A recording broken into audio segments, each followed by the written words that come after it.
Good evening.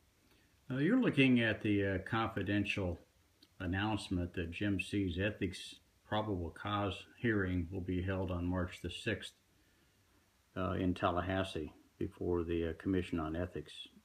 We don't expect a positive outcome on this, as in all the other ones, uh, because of all the politics and the loopholes and the way the laws are written, etc. But his complaints, there's about four of them, uh, were all found to be legally sufficient for investigation. A full and lengthy investigation has taken place, and that report will be released after he's found to have no probable cause to face trial.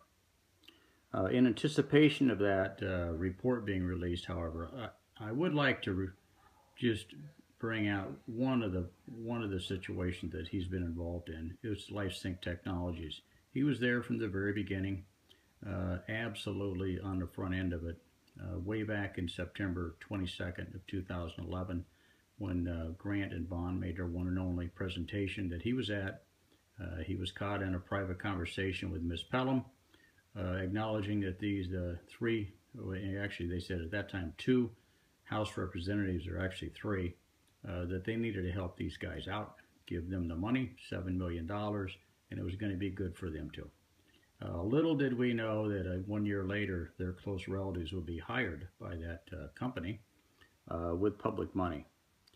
So just to flash forward, September of 11, all the way into 2012, all the way into June of 2012, the money went out every month. About $200,000 in cash went to Mr. Grant.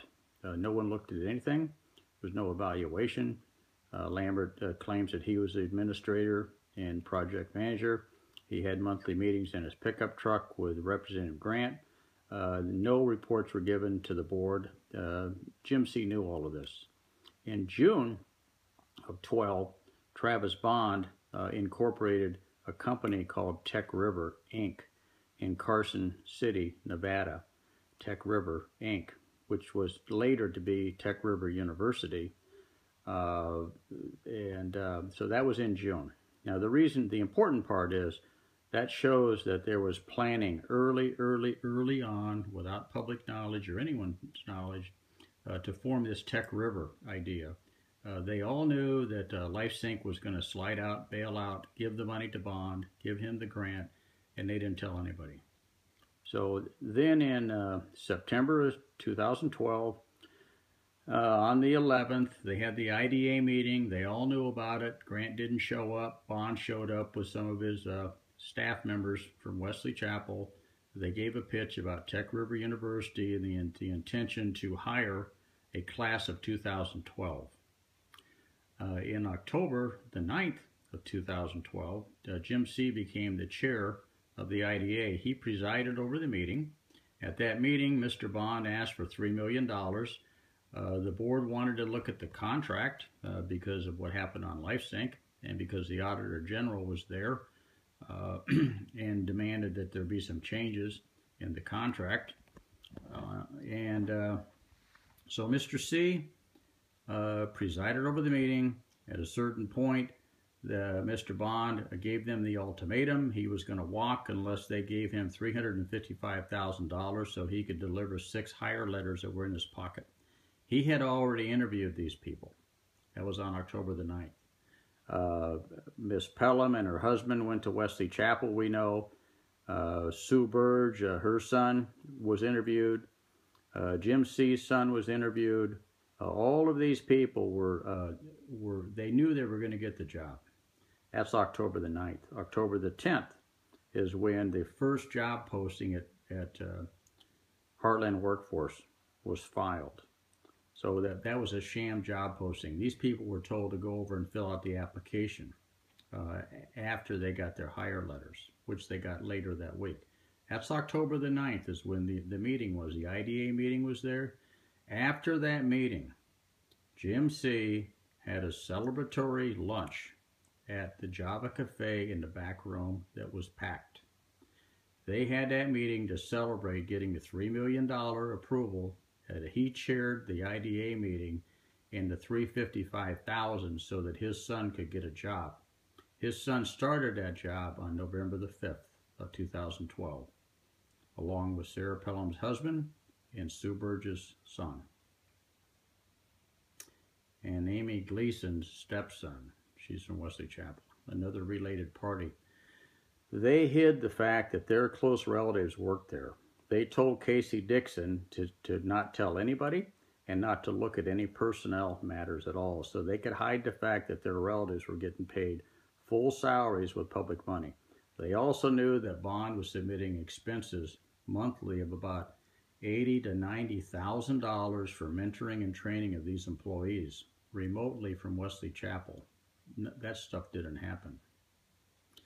That was on November the 13th. The contract was ready to be signed. It was another unenforceable contract, worse than LifeSyncs. Jim C. was the chairman of the IDA. He signed that contract. His son was sitting in the audience with a white Tech River t-shirt on, sitting in the same row with Travis Bond. His son had already been working there for 1 week. He was the chairman of the IDA, and he claims he didn't know that his son was working there. He was the chairman in December, January, February. Nobody would talk about any of the problems over there. These people were hired without an office, no building.